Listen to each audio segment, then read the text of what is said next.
In today's digital world, privacy is no longer just a personal choice. It has become a battle.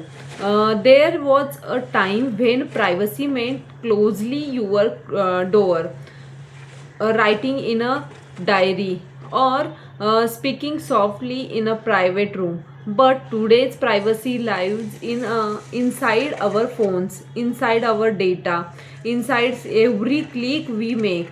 And the question is, who really control it?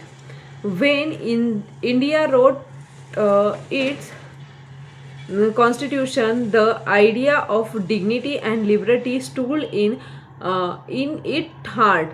Dr. Babasaheb Ambedkar believed that certain freedoms must remain beyond the reach of power. But the digital age has changed everything.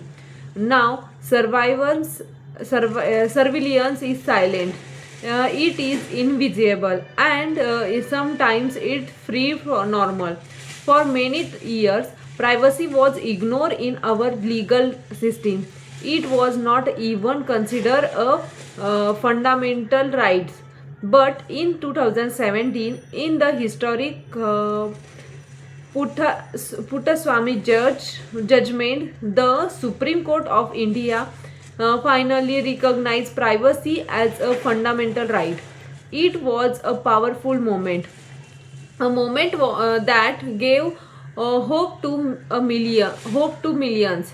And yet, the story does not end there. With the rise of Aadhaar, social media platform, and digital payment systems, uh, our personal information has become a new kind of currency. Companies collect it, government regulate it, and somewhere in between, the individual feels small.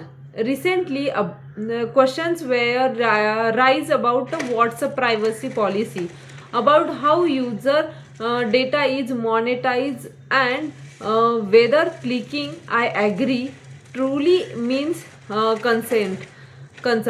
Is consent really, if we do not fully understand what we are agree to?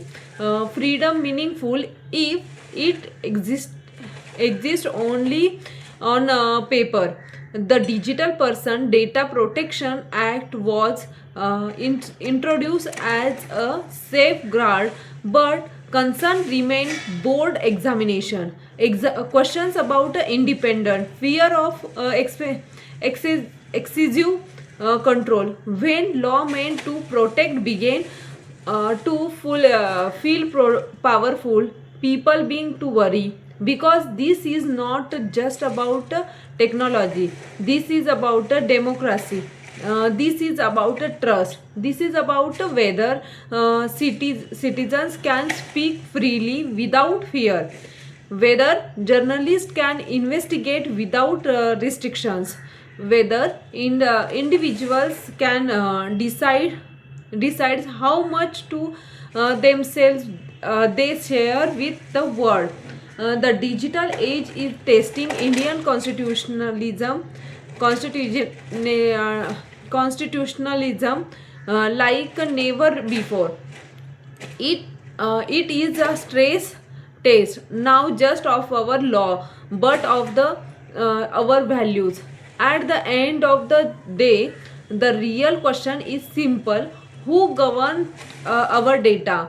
And in the digital era, who truly govern us? If you believe privacy is not a luxury but a right, if you believe a democracy must stay strong even in the digital age, then this conversation matter.